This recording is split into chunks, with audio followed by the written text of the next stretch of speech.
Welcome back to the OG of the HRC Way news. They ain't telling ya. Okay, let's get back into the quick news because today we do have a lot of it. So here we go. The Supreme Court has rejected Trump's effort to shield his tax records from Manhattan, New York. And this is going to be the start, I believe, of unraveling Trump's tax returns on who he owes and what and how and all that jazz. So the plot thickens. El Chapo, you guys remember El Chapo, the drug lord from Mexico? His wife was arrested on charges of international drug trafficking. So there's that. In sports news, Albert Pujols will retire after the 2021 season. The reason I'm bringing it up is Albert Pujols is a stand-up guy. He not only is a home run hitter, he's not only won multiple rings with the Cardinals and the Angels, he is just one great player, and he does a lot of great work outside of baseball. So he will officially hang up his bat and his glove after the 2021 season. So an era is coming to an end with Albert Pujols. The House voted to advance the COVID relief bill, still in the process, so keep your eye and ear for that. Mike Pence turned down a CPAC invite, apparently because he found out that Donald Trump was going to be there, so he decided, not my jam, which really, this is his jam. It's like the evangelist, Christian, alt-right sort of Mike Pence era, and maybe he's sending out a flag that he is done in politics. Let's hope so. Okay, President Biden has canceled Trump's tougher citizenship test. Apparently, Trump doubled the questions on the citizenship test, and Biden is now going back to the way that it was before. Also, President Biden has launched a classified review of the drone strikes and raids.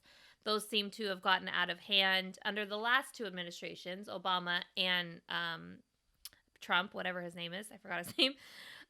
This is funny that it's not getting near as much attention as Ted Cruz got, but the Texas Attorney General and his wife left Texas during the winter storm for Utah to go skiing in Utah. I don't know why that's not getting as much traction, but I think that anyone in Texas who has a political position made the decision to leave in the middle of this winter storm with no power, no none of that. Should have like a flashlight put on them, but who knows? Congresswoman Hallan's hearing for Secretary of Interior has started, and I feel like she's going to have a tough go of it.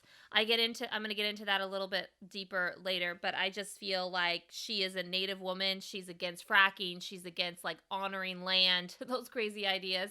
And it's going to be held against her. So it's going to be a tough sell. So this will be President Biden's second tough sell, with Neera Tanden's possibilities still up in the air. Again, I'm going to get into it a little bit later.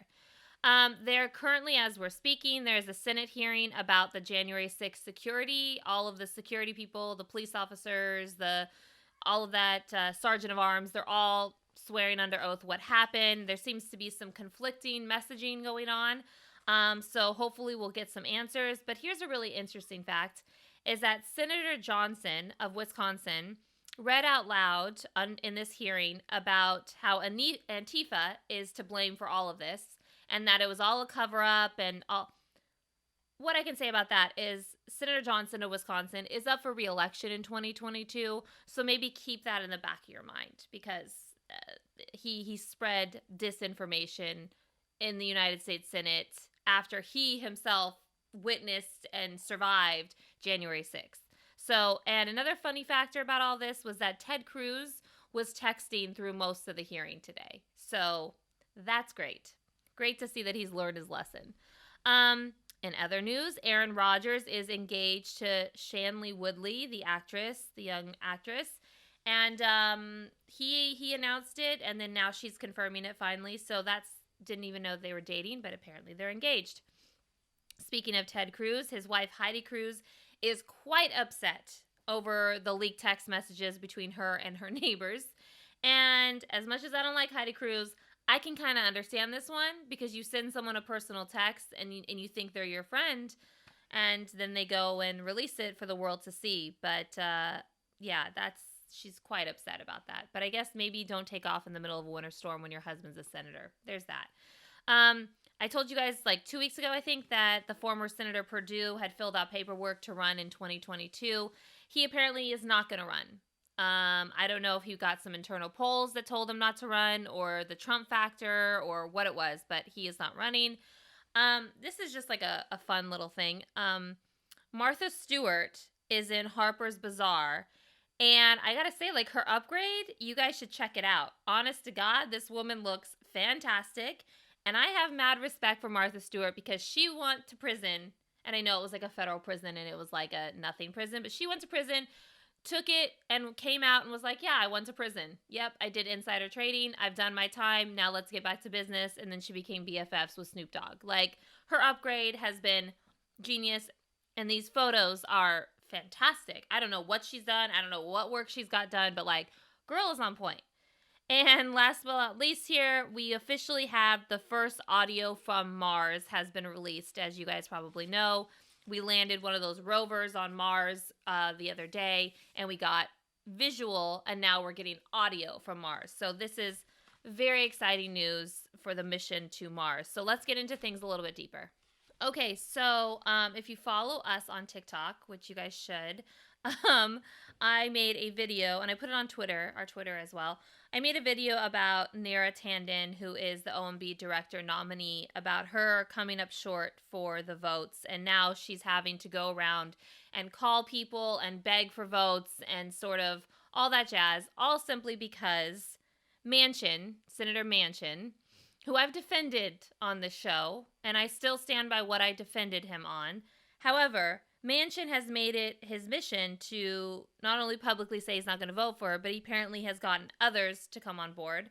We now have Romney, all of your guys' savior, who you guys think is the greatest person on earth. Romney will not vote for her. Collins will not vote for her. Lindsey Graham is not a surprise by any means. Bernie Sanders.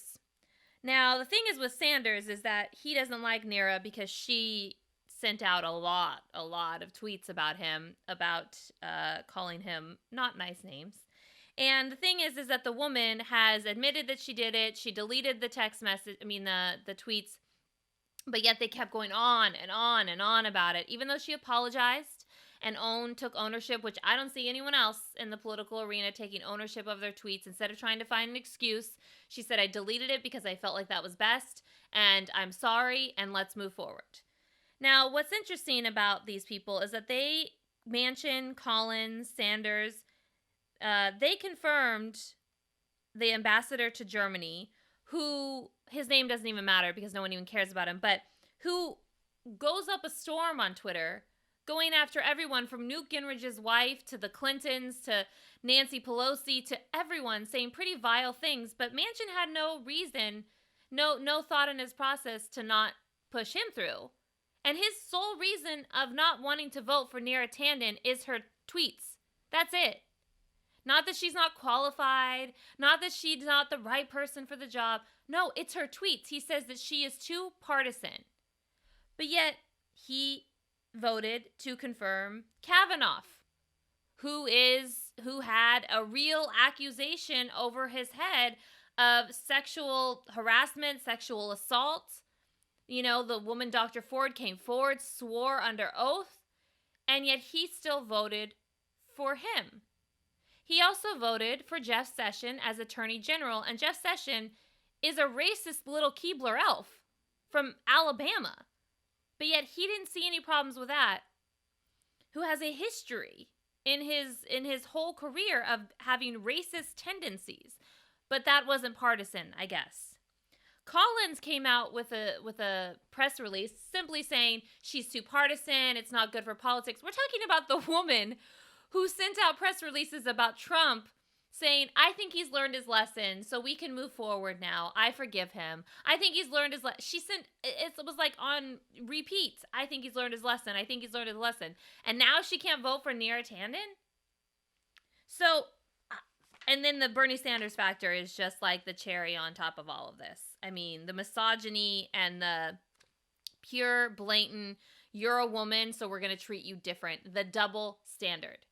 And it's going to happen to Congresswoman Hallan, who is up for the Secretary of Interior, which let me just say, I don't know anyone better for the Secretary of Interior job. The Secretary of Interior job is to protect our lands, to protect our water, to protect everything that's environment, basically. That's her job. She is a true Native woman. She grew up in a Native environment. She's a proud Native woman. She's all about honoring land. She's all about honoring, use every resource that is in front of you. Very Native. She's against fracking, which is why she's going to have trouble being pushed through as Secretary of Interior. But I think to myself, what is it exactly we're looking for in a Secretary of Interior? Someone who's going to honor our land, or someone who's going to ruin our land, which is what we've had for years and years and years. I really believe that if she were a man and she was saying the exact same things, that this conversation wouldn't be happening. It's a double standard.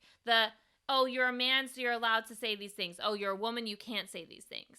Because all the examples that I have of these politicians, these senators pushing through nominees have been men. It's when the women come up that they have a problem.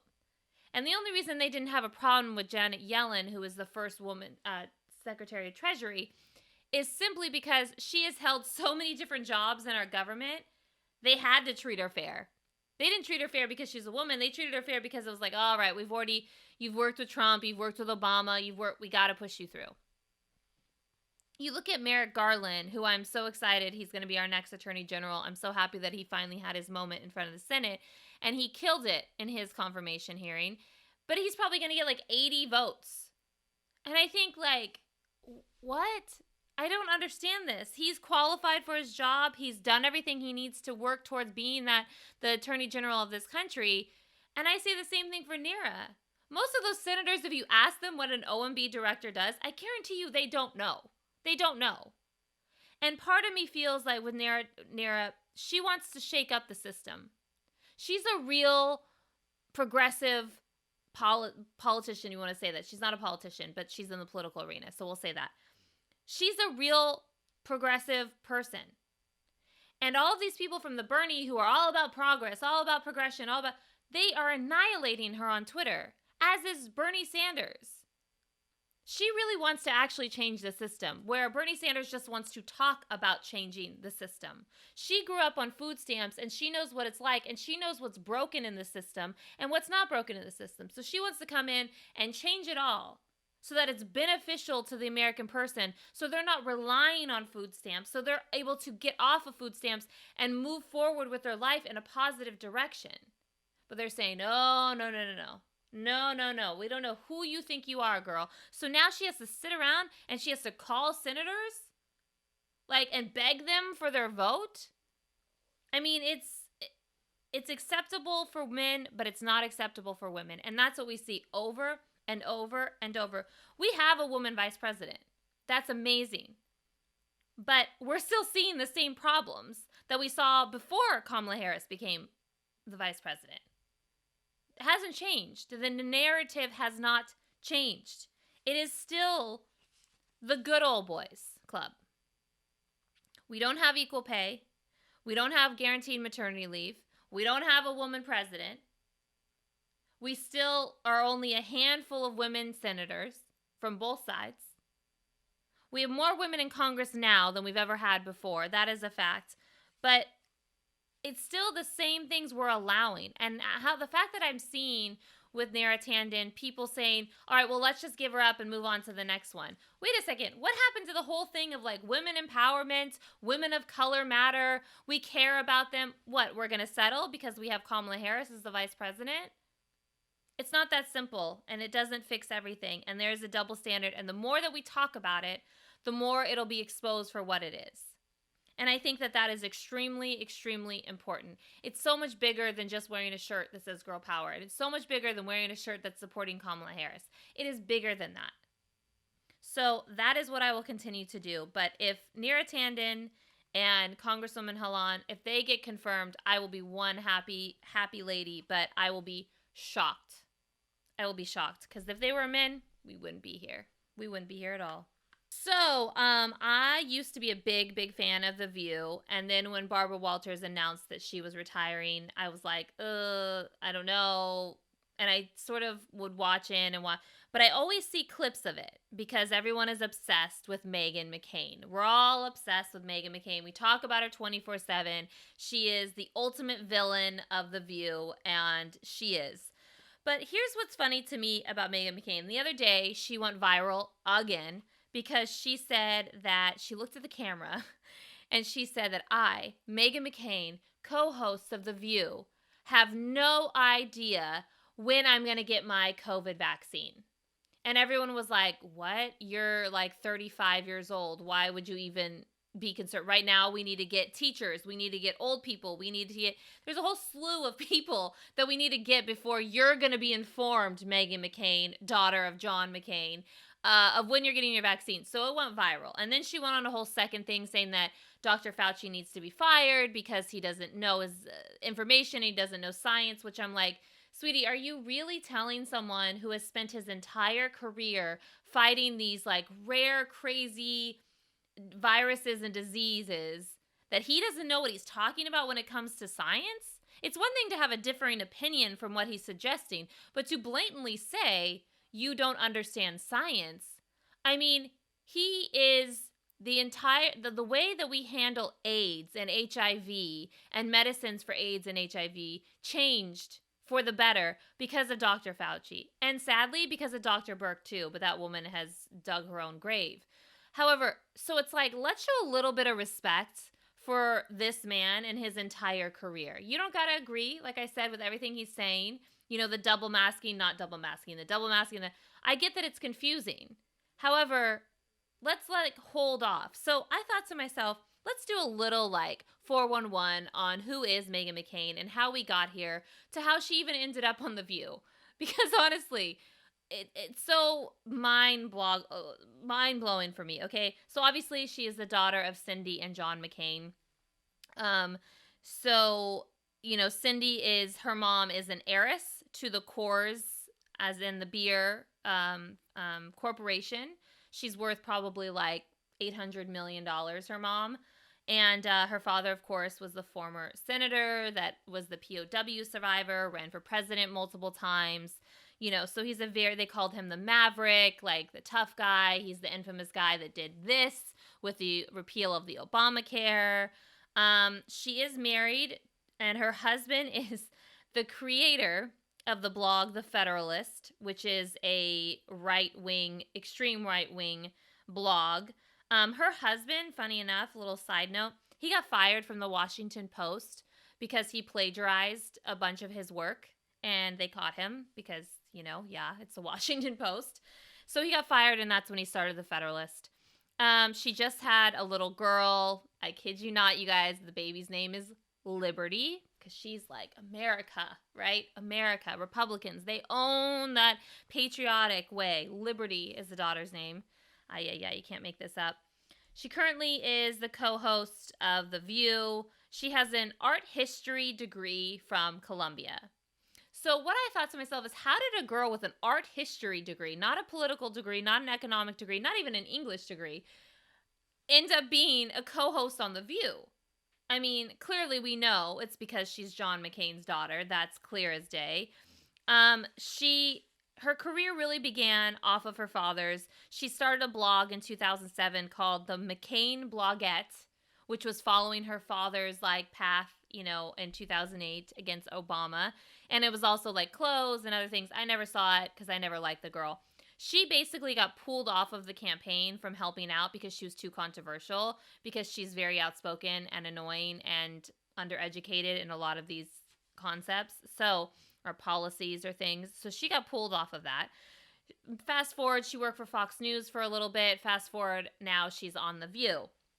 She's constant drama on The View. Joy Behar absolutely hates her. They got into it right after she came back from maternity leave, because I see the clips all over Twitter because she constantly goes viral.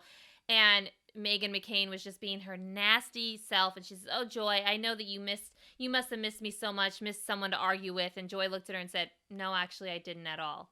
So, I mean, that's a real intense hatred. She's like the villain on a Real Housewives. She's like Lisa Rinna on Real Housewives of Beverly Hills. We all say to ourselves, like, oh, why is Lisa still on the show? But then you think, like, what would the show be without that villain? Y'all need a villain. Every city of Real Housewives has a villain. Meghan McCain is the villain. She brings in the ratings because people are always wondering, what is she going to say? Who is she going to get into it with? Is she going to get into it with Whoopi? Is she going to get into Joy? Whomever she's going to get into it with. You know, and the really funny thing about Meghan McCain is that she is a massive gay rights activist. I'm not even kidding you. Like, she is a Republican who's unlike any other because she's all for gay marriage, gay adoption, transgender rights, you name it. So to me though, she's just someone who has this chip on her shoulder. Like she constantly says, my father, my father, my father, my father, my father. Like she's trying to prove she's her own person. But at the same time, she can't help but go backwards with her father, who is the one who got her there. If her last name was Smith, she wouldn't be a co-host of The View. You know, and I say, you know, Barbara Walters apparently has Alzheimer's, and that's why we don't see her anymore, sadly. But I say if she was still there on the day-to-day, this wouldn't be happening. I know that she's great for ratings and people tune in for that, but I think that she would be like, okay, enough. Like, this isn't the point of the show, The View. The point of the show, The View, was to get multiple women's views on the world from all sorts of walks of life and come together. She is just nasty and vile, and she has no reason to be nasty and vile. She grew up with a silver spoon in her mouth. She was one of those debutante girls, by the way. They literally, like, announced who she was when she was 15 or whatever those rich people do. Her mother is super, super rich. She has a baby. She has a kid. What could she possibly be this nasty and vile about? But I guess at the end of the day, she's playing a role, or maybe this is really who she is. Whatever it is, it's working. And I'm just here to tell you guys, it's not going to go away. She's too great for the ratings, and she's too great to go viral on Twitter. I don't know I don't even know the other girls, Sunny and some other, I don't even know who they are. All I know is, and the constant clips that I see are Meghan McCain. So the Meghan McCain factor, it works. Unfortunately, it works.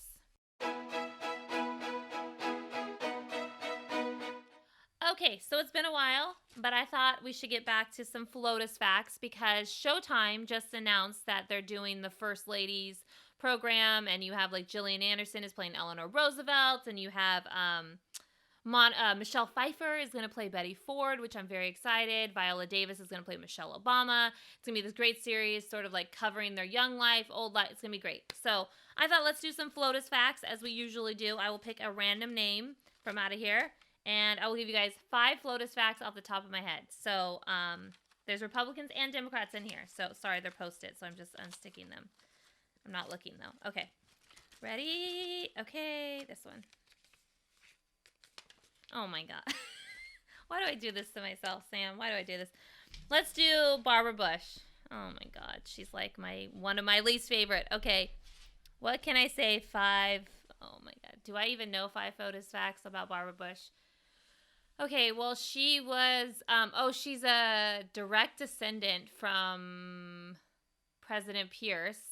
Okay, so she's had multiple presidents in her family, where that whole she collects presidents came from. When she allowed Bill Clinton to sort of have this friendship with H.W. Bush was because she collects presidents in her family because she's a Pierce. What else do I know about Barbara Bush? She always wore pearls. That was like her thing. I vaguely remember her when I was a kid. There's like a little bit of sliver of line pre-Clinton in my life. And she always had pearls on. I know that she had a really bad relationship with Nancy Reagan. She used to judge Nancy Reagan for how much she used to spend of the taxpayers' money on China and clothes and all of that, and Barbara Bush was not about that. She's originally from, like, Maine or something, I think. Maine. I think that's where she's from. And her big, like, platform was reading. That was, like, her big platform, which is funny because her daughter-in-law, Laura Bush, later took that kind of over, but she went worldwide with it. So, yeah, I'm trying to think if I know anything else about Barbara Bush. They were married for a really, really long time. They were married for like 70 years or something, 60 years or something. Long time. She wasn't a fan of Donald Trump's. I think that's like enough facts about Barbara Bush because I literally can't think of anything else. But Barbara Bush, there you go. Daily Descent with the OG of the HRC. Okay, so funny story here on my Daily Descent. I hadn't picked a Daily Descent yet, and I found out that something happened today on the United States Senate elevator, and I thought, okay, you know what? I'm going to talk about this. And it was confirmed by a political reporter on her own Twitter that this was said, so you guys could look it up if you'd like. So what happened was, so today, of course, you got a lot of stuff going on in the Senate. You have the January 6th hearings, you have Halan hearings, you have Javier hearings, a lot of hearings going on. And so it's busy right now. It's a busy time of year in the Senate.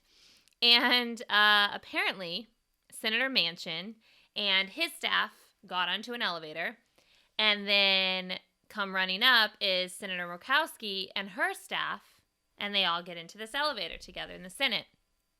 Well, the reporter overheard someone in the elevator, she doesn't know who, saying, "You have the entire power of the Senate in this elevator." Because you have Manchin, who is this you never know where he's going to land senator. And you have Murkowski, who you never know where she's going to land senator. And that is the power of the Senate. Now, what I think is so sadly true about this statement and so outrageous about this statement is that both sides, Republicans and Democrats, they got lazy and they got complacent. And this is why Senator Manchin and Senator Murkowski, one senator from each side, holds all the power. Meaning, all the other senators can do a bunch of work to get a bill passed, and either one of those senators could kill the bill by one vote. Now, we got here because Senator Schumer didn't spend the money or the time to invest in other seats, and he put everything into Georgia. And when we took Georgia, everyone was like, "Oh, yay, this is great. We have the majority by one seat, the vice president." Yeah, one seat. And here we are. Manchin has been the same senator since the day he entered the Senate. He has not changed. His voting record has not changed. He has always been center-right. That wasn't going to change because we won the majority back. And you look at Mitch McConnell, and Mitch McConnell put everything into Georgia and sort of was like, "Oh, we got Georgia. We're going to win Georgia. We'll at least win one seat in Georgia." And then when he didn't, he was like, "Oh, shit." But we have a 50-50 Senate. And the laziness on both sides to not properly prepare for, you know what? We want 55 seats. We want 54 seats. We want 56 seats. No. We're going to be happy with 50 seats. No. And this is what's happened. Now, someone, I'm guessing it was a staff member, saying, "Here's the power of the entire United States Senate in one elevator." We have 100 senators in the United States Senate, and they all come down to those two people. And that couldn't be any more of a truthful statement. But Schumer allowed it, and Mitch McConnell allowed it. Because Mitch McConnell has a wild card with Murkowski, and Senator has a wild card with Manchin. On top of, we also have Sinema, who is a wild card. But Manchin's the true wild card. Manchin coming out and saying that he's not voting for Neera Tanden, and now he's saying he might have trouble voting for Haaland, makes you go like, we got a problem, folks. Now, we can sit around and we can put all the blame on Manchin for being exactly who he's been this whole time, or we can simply say, Schumer didn't do his job at winning us more seats. And we're all sitting here and praying that Lisa Murkowski is going to vote with us, and she's going to... You guys got to remember, she is up for re-election in 2022, and it'll be the tightest re-election she's ever faced. She might get primaried by Sarah Palin, of all people. So I just thought it was so interesting. All the power of the United States Senate is in this elevator right now. A senator from West Virginia and a senator from Alaska are deciding what passes and what doesn't. And I don't know, me being a Californian, my issues, my thoughts, my process of what I hope is not the same as the voter in West Virginia, nor is it the same as the voter in Alaska.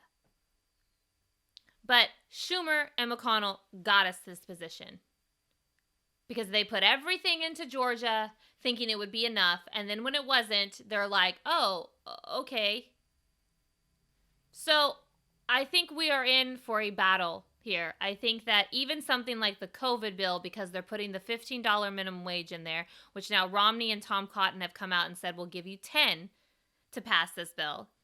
It's going to be difficult. Manchin is saying no to these people for a reason. There's always a reason in politicians' mind.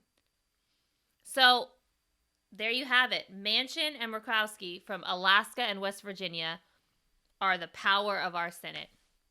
That's what we've allowed. There you go. All right, guys, make sure you check us out on Instagram, Twitter, and back on TikTok. And if you want to listen, you can listen on Spotify, iTunes, or, of course, watch us on YouTube. Make sure you push that little subscribe button. Until next time, guys, the OG of the HRC signing out.